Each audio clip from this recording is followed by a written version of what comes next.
Hey, good afternoon to you. It's 3:06 now. News Talk 105.9 WMAL, where we're making sense of the news.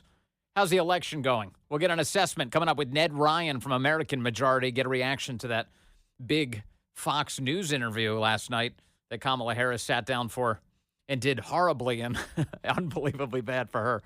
Tom Fitton will be with us at 4:30 from Judicial Watch. He joins me in the studio. And then at 5:30, Robert Cahaly is here from the Trafalgar Group. The pollster will give us his read on the state of the race. Always wondering how things are going. And you can join us at 888-630-9625, 888-630-WMAL. Yeah, there was the funeral yesterday for Ethel Kennedy, and all of the various Democrat presidents were in attendance, or three of them at least.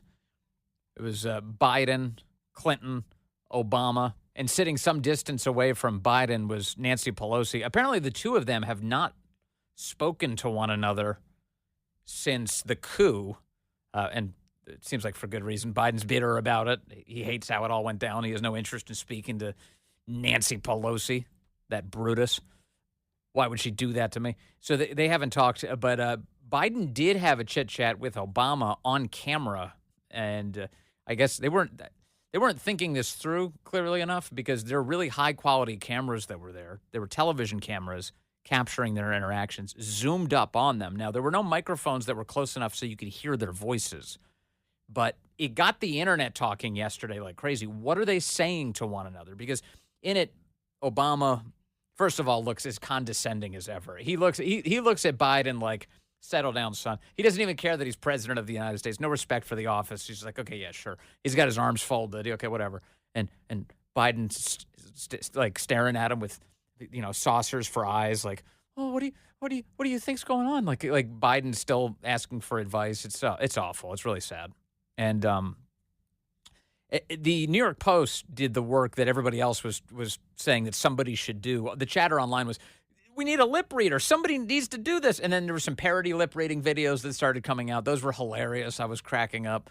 I was getting some belly laughs out of that. But then finally, the New York Post hired a real deal forensic lip reader from overseas. That's how far they had to go. They hired somebody from overseas who has an expertise in this. The guy's name is Jeremy Freeman. He's based in London. He's a London-based forensic lip reader. He was born deaf, and for 16 years has served as a University College London certified expert witness in trials. And he does that. He helps police out. He helps journalists out. So this guy's entire career, this deaf guy, lifelong deaf guy, his entire career is lip reading on behalf of governments and trials and police and journalists. So he knows what he's doing. And he's got some very high-quality footage to deal with. So he did the lip reading. And here's what we know now. The New York Post reports today, President Biden griped to former President Barack Obama that, quote, she is, quote, not as strong as me. With Obama agreeing, quote, that's true. That's true. In a stunning off-mic conversation deciphered for the Post by a professional lip reader. The apparent candid assessment of Vice President Kamala Harris's standing going into the November 5th election occurred Wednesday afternoon as America's two most recent Democratic presidents conversed at Ethel Kennedy's memorial service in Washington. She's not as strong as me, said Biden, 81, according to the translation, which was produced by analyzing the on-video lip movements during the discussion. I know, that's true, the popular former president agreed, adding, we have time. Yeah, we'll get it in time, said Biden, who was forced by fellow Democrats to relinquish the party's nomination in favor of Harris on July 21st in a mutiny that Obama was believed to support. Moments earlier, Obama said, it's important that we have some time together, in a possible reference to campaigning alongside Harris. The Post references its expert, the guy that they hired, Jeremy Freeman. So, and says, he's got all the credentials in the world to be able to read the lips of these two men as they're chatting with one another. And, who else could Biden have been talking about? She's not as strong as me? Did he pick some random woman in the crowd and he was talking about how he could defeat her in arm wrestling? Do you think it could be. Maybe that's what he was talking about. Was you referring to Ethel Kennedy, perhaps, who was like in a casket as this was all going on? She's not as strong as me. It's true, Obama says. trying to make him feel better. That's right, Joe. You're so much stronger than Ethel Kennedy. No, I think we all know who he was talking about. He's talking about Kamala Ding Dong. And Obama responds, "We have time." So I guess it wasn't Ethel Kennedy. I don't think. I think it's pretty clear they were talking about Kamala. We have time.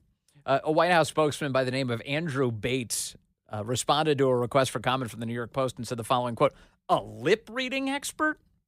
He did it over email, I think, because they even have the quotes around the phrase lip-reading expert. A lip-reading expert? Did your usual right-wing soothsayer have their out of office up? Only President Biden and President Obama know what they discussed, but this certainly wasn't it, said Andrew Bates. So there you go. That's the spirit. The Democrat White House is now attacking the deaf expert, the forensic lip reader, for giving the New York Post an accurate representation of what he can see between these two men, mocking his expertise as nothing more than some sort of superstitious soothsaying, poppycock, as they might say in London. So the White House is attacking the deaf guy. That's a great look. And this Andrew Bates character is just in case you're wondering about his credibility, and I know you probably can safely assume that he's lied to you a lot in the past. Yes, he has. In fact, he has lied routinely about Biden's mental state and whether or not he would actually drop out of the race for president. Andrew Bates has been one of the central figures, although you probably don't know his name by and large because they hide him in the background, but he's one of the communications interns at the White House. But he just lies all the time. He lies all the time. June 16th of this year, he was attacking the New York Post. This is fun, and a bunch of other outlets for pointing out that remember that fundraiser that Biden went to in California where he froze on stage, and nobody could seem to get him to do anything until Obama came and grabbed him by the elbow and dragged him off stage. Remember that? And what was the phrase the White House used in the wake of that when people started noticing? And remember who was the first to report it? It was the Hollywood Reporter. It was a journalist from the Hollywood Reporter sitting in the crowd. He captures this video from his seat in the crowd and shares it on the internet. And everyone's like, oh, my goodness, what is happening to the president of the United States? He's frozen. He's catatonic. And Obama has to drag him off stage. And what did the White House say? Led by Andrew Bates. Cheap fake. Remember that? Cheap fake. It's a cheap fake. How dare you? You clipped it up to make him look bad, they alleged. Of course, the Hollywood Reporter didn't do such a thing. They just captured actual video and shared it with the world. The New York Post reported on it. Conservative media, being the place where you find honest coverage, they reported on it. The mainstream press, what did they do? The legacy guys. They took Andrew Bates' talking points, hook, line, and sinker, and then delivered them to their audiences in a coordinated act of deceit. Cheap fake, cheap fake, cheap fake, cheap fake, they all screeched, all at the same time as Democrats once again wrote the news. Cheap fake. So that was Andrew Bates. That's Andrew Bates' history. And it's not just that moment where he's covering up Biden's senility and the media is going along with it.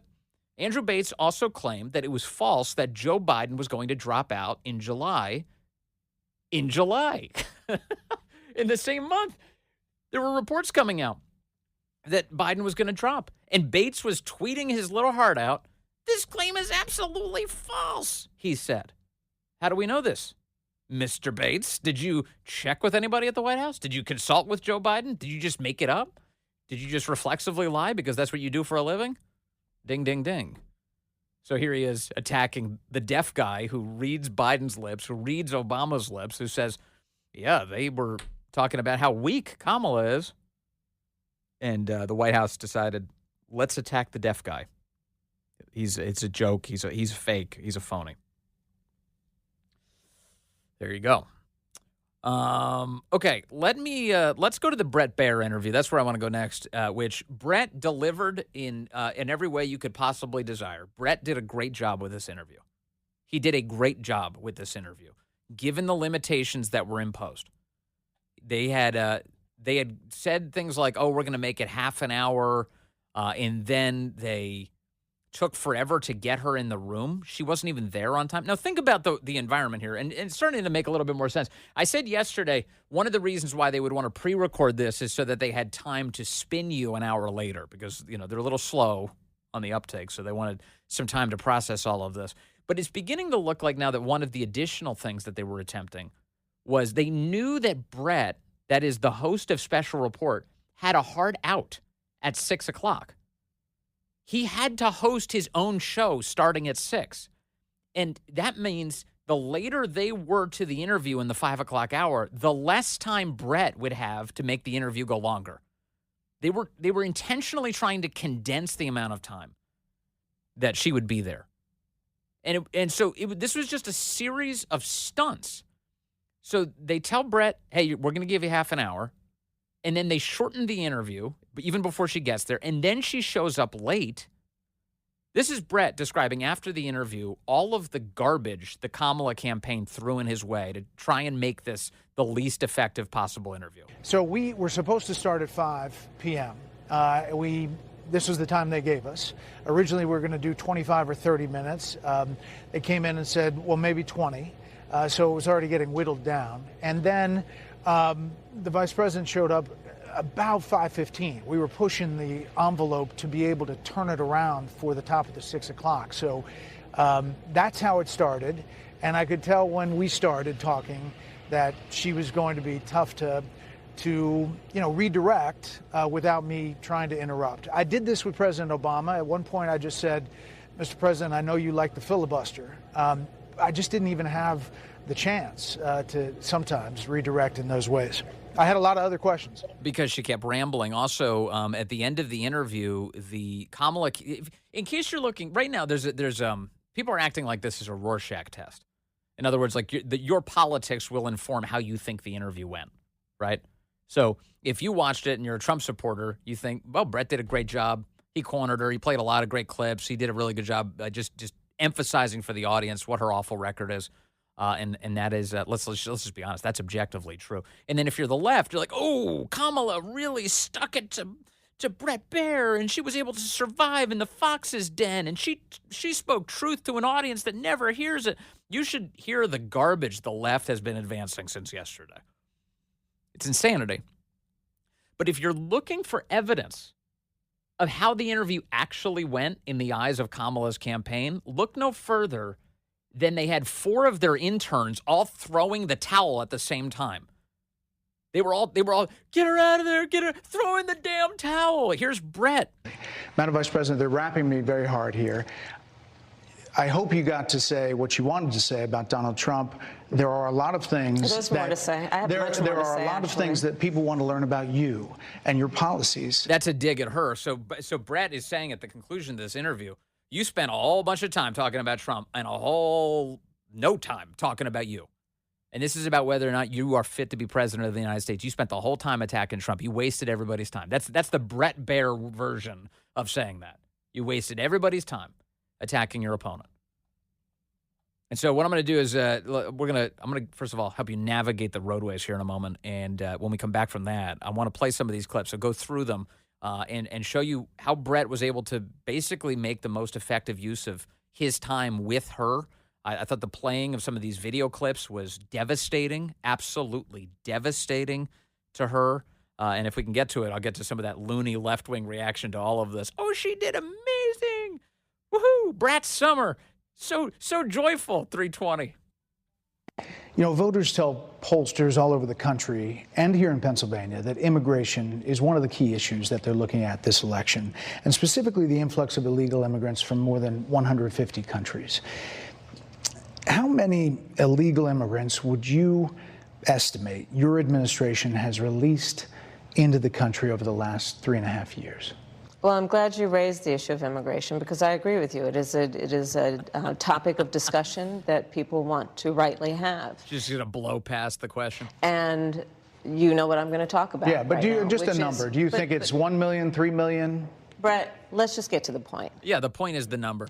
Okay, the point is that we have a broken immigration system that needs to be repaired. So your Homeland Security Secretary said that 85% of apprehensions. I'm not finished. We have an it's a rough estimate of 6 million people have been released into the country. And let me just finish. I'll get you the question. I promise you. I was beginning to answer. And when you came into office, your administration immediately reversed a number of Trump border policies. Exactly. Most significantly, the policy that required illegal immigrants to be detained through deportation, either in the U.S. or in Mexico. And you switched that policy. They were released from custody awaiting trial. So instead, included in those were a large number of single men, adult men, who went on to commit heinous crimes. So looking back, do you regret the decision to terminate Remain in Mexico at the beginning of your administration? At the beginning of our administration, within practically hours of taking the oath, the first bill that we offered Congress, since Science Act, before the bipartisan Safer Communities Act, the first bill, practically within hours of taking. What this is, you know how I think I've mentioned this before, but like kids in school, they're trying to lengthen out a paper. They don't have enough words in order to get to the page count, so they'll increase the size of the margins. They'll widen out the line spacing. You know, they'll do literally anything that they can other than to actually answer the question or do the assignment.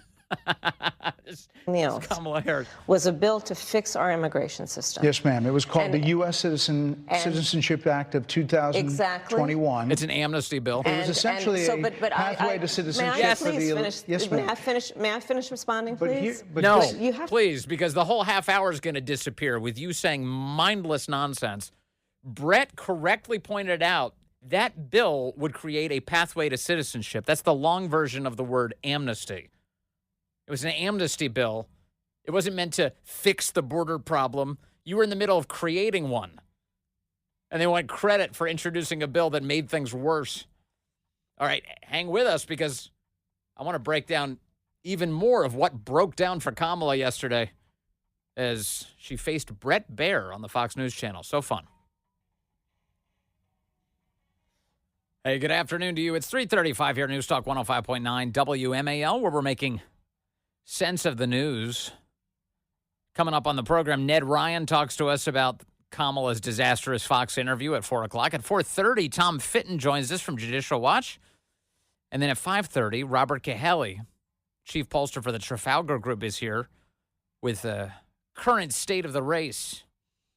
All of the betting groups are saying Trump's going to win this thing. Are they right? Robert's going to take a look, open up the hood for us. You can join us, 888-630-9625, 888-630-WMAL. A little bit more from this Bret Baier, Kamala thing. Kamala Harris was ranting about immigration last night, talking about, there was a border bill, a bipartisan border bill, which for the 10,000th time would have made everything so much worse. And just to remind you, Byron Donalds, he put up a great list. There were 10 items in the Senate deal. And this is the most succinct list, I think. The pithiest takedown of the whole bill. And here's what it included. 1, codify catch and release. 2, let in 1.8 million illegals. 3, fund sanctuary cities. 4, fund NGOs moving illegals. 5, lawyers to illegals. 6, work permits to illegals. 7, nothing to deport illegals. 8, no immediate wall funds. 9, weak asylum screening. And 10, $60 billion to Ukraine. $60 billion to Ukraine. That's the bill that she keeps saying, if only we had it, our border would be in perfect shape. Here's Kamala ranting last night, and Bret Baier begins to bring up the names of some of the victims of her border crisis. This is rightly a discussion that the American people want to have, and what they want are solutions, and they want a president of the United States who's not playing political games with the issue, I hear you, but actually is focused on fixing it. 6 Democrats voted against that bill. It would have allowed 1.8 million illegal immigrants into the country a year. A lot of conservatives had a problem with it. These are the 6 Democrats. But more importantly, back to the original premise, Jocelyn Nungary Rachel Morin, Laken Riley, they are young women who were brutally assaulted and killed by some of the men who were released at the beginning of the administration, well before a negotiated bipartisan bill. Former President Clinton actually referred to Laken Riley Sunday campaigning for you in Georgia, saying if those men had been properly vetted, Laken Riley probably would not have been killed. So if it wouldn't have happened, this is well before any negotiation. This is well before Donald Trump got involved in the politics. This is a specific policy decision by your administration to release these men into the country. So what I'm saying to you, do you owe Bret, those families an apology? Let me just say, first of all, those are tragic cases. Oh, yeah. There's no question about that. Listen to her sincere empathy. You can tell she really cares. There's no question about that. And I can't imagine the pain that the families of those victims She can't imagine it because she hasn't spent a second thinking about it. have experienced for a loss that should not have occurred. Sure. Bret doesn't believe her, so he plays a clip. This is the mother of Jocelyn Nungary testifying to Congress. Because of the Biden-Harris administration open border policies catch and release, they were enrolled in the Alternatives to Detention program. This meant that they were released into the United States. It was not even a full 3 weeks later that they would take my daughter, Jocelyn Nungary's life. I believe the Biden-Harris administration open border policies are responsible for the death of my daughter. That's the early days. So do you owe them an apology is what I'm saying. I will tell you that I am so sorry for her loss. Oh. I'm so sorry for her loss. I can't stand the phoniness. I can't stand the phoniness. You know, she's like faking empathy when Bret presents her with devastating evidence of her failure, of what she did, of her abuse to this country, and she acts like she cares. Would she have been able to recite that name, Jocelyn Nungary? Would she, before 5 o'clock yesterday afternoon? Do you think she would have known? Sincerely. But let's talk about what is happening right now with an individual who does not want to participate in solutions. Let's talk about that. His entire campaign is, I want to solve this. As well. But do you want to answer in all fairness, I told you, I feel awful for what she and her family have experienced. During that time, you said repeatedly that the border was secure. When in your mind did it start becoming a crisis?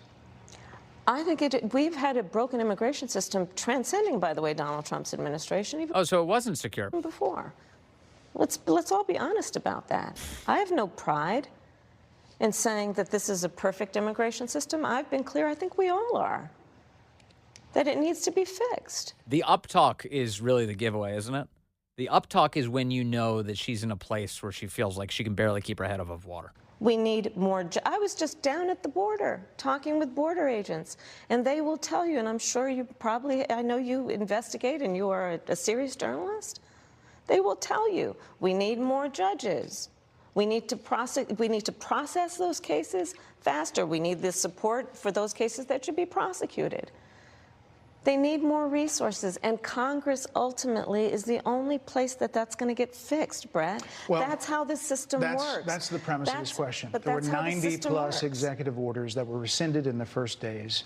Many of those were Trump border policies. I'm not going to stay here because there's other things to talk about, but you frequently I was so glad that he stayed there, actually, for as long as he did, because he started the interview on that issue. And that is an issue that Americans very much care about. All the surveys really make it clear that that sentiment, their concern about our nation having a border, because sovereign nations do, is right there at the top, neck and neck with the state of our economy. And, of course, those two things are very much intertwined. So I'm glad he stayed there for as long as he did. It was important for him to do that. Talked to the Border Patrol Union for support of that bipartisan bill, and they did. They supported it. But they also just endorsed Donald Trump. And let me add something else about that you might not know were it not for listening to this show. We spoke to the Border Patrol Union in the wake of that bill, and, of course, its collapse. And the Border Patrol Union told us, right here on WMAL, that they only supported the bill as a framework to begin an amendment process. They wanted the bill to be radically changed, to be radically improved. They like the idea of getting resources from the federal government to enhance their ability to do their jobs. The Border Patrol does not want to be the welcome wagon for the nation, for the world's illegal aliens. They have no interest in that. So they wanted that bill to be amended. Now, I think it was a mistake for them ever to tie themselves up with that bill at all. I think it was a mistake to use the good name of the Border Patrol as endorsing that package. I don't think it was a good idea. But they explained right here on this show that the reason they got on board was because they believed that that bill would be amended to make it actually worthwhile. It never was, and the bill collapsed, the death it deserved. But then Bret points out the big thing this week. The Border Patrol Union has endorsed Trump. They've endorsed Trump wholeheartedly and want Kamala Harris as far away as possible from being anywhere. Forget president. They don't even want her as border czar. They don't want anything related to Kamala Harris and managing our border. The only place that's going to get fixed, Brett. Well, that's how this system works. That's the premise of this question. But there were that's how the 90-plus system works. executive orders that were rescinded in the first days. Many of those were Trump border policies. I'm not going to stay here because there's other things to talk about, but you frequently talk to the Border Patrol Union for support of that bipartisan bill, and they did. They supported it. But they also just endorsed Donald Trump and said, you've been, quote, a failure with border security. Why do you think they said that? I think they're frustrated, and I get it. They want support. The uptalk. Psychologists say that uptalk is associated with insecurity, uncertainty, lack of authority. They want support, and that's what that border security bill would have done. These guys down at the border, these men and women, they're working hard.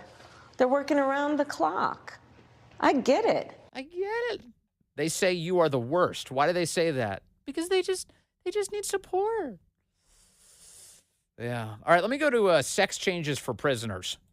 Bret brings this up because it is one of the most effective attack lines in modern politics, and it's just using Kamala's own words against her.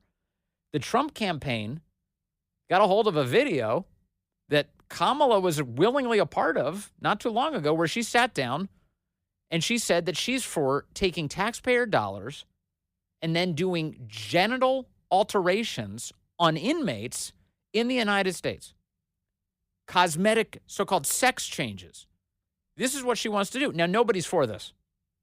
Nobody's for this. Nobody wants to use taxpayer dollars for this purpose, not least of all on inmates. Why are we doing that? What is that? And so Bret asks her to explain her position. Follow along because there's some very interesting elements here, including the attempt by Kamala's campaign to spin out of this. Kamala supports taxpayer-funded sex changes for prisoners. Surgery. For prisoners. For prisoners.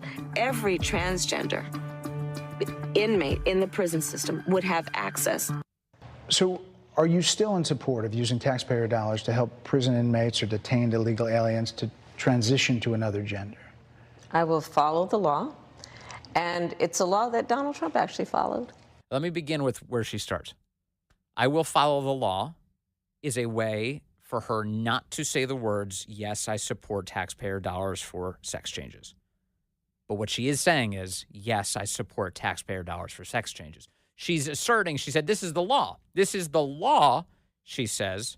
Rather, it's a rule change imposed by the Obama administration. I'll get to that in a moment.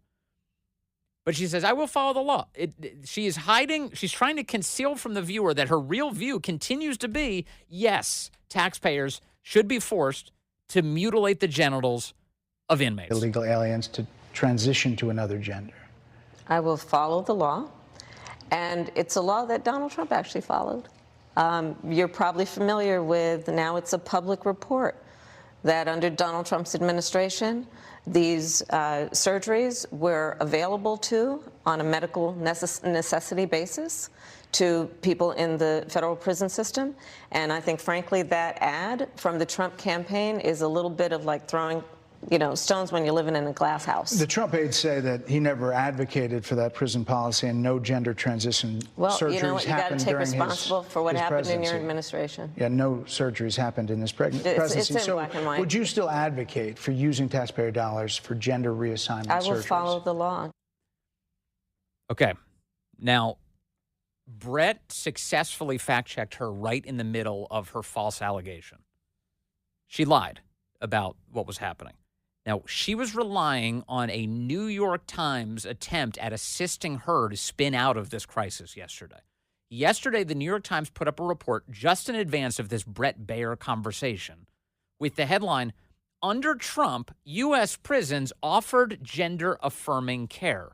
Now, let's go through how the English language works. U.S. prisons offered gender-affirming care is what the headline says. Now, does the headline say that U.S. inmates were given sex change surgeries under Trump? No, it doesn't say that. And the answer there is no, they weren't. In fact, the New York Times straight up admits it. This is the product of the Obama administration. In the waning days of the Obama administration, they created a new rule. These are new guidelines that they imposed on the federal government that going forward, the feds will steal your money and perform sex change operations on inmates. Now, Obama didn't do this for the entirety of the 8 years of his time in office. It wasn't until January of 2017, which happened to be the days before Donald Trump was coming into office. They made this disgusting rule change. Disgusting for everyone involved, the people who are being hacked up and the taxpayers who are paying for it, right before Trump gets into office. And, of course, remember what Trump was dealing with when he's coming in January of 2017. The whole world is collapsing around him. They're trying to destroy Mike Flynn. They instantly had delivered chaos upon his arrival in Washington. They rioted in the streets. They're burning businesses. They're smashing windows. But here's how the New York Times describes it this week, yesterday. In a February 2018 budget memo to Congress, Bureau officials wrote that under federal law, they were obligated to pay for a prisoner's surgery if it was deemed medically necessary. Still, legal wrangling delayed the first such operation until 2022, long after Mr. Trump left office. So what was 2022? Who was in office at that time? That's right, Biden and Harris. So the first such sex change operation actually happened on her watch. The New York Times admits in a story that's designed to try and say Trump did it too, when they admit a couple paragraphs into their piece, actually, no, he didn't. It was only done during Biden and Harris. They say transgender offenders may require individual counseling and emotional support, the officials wrote.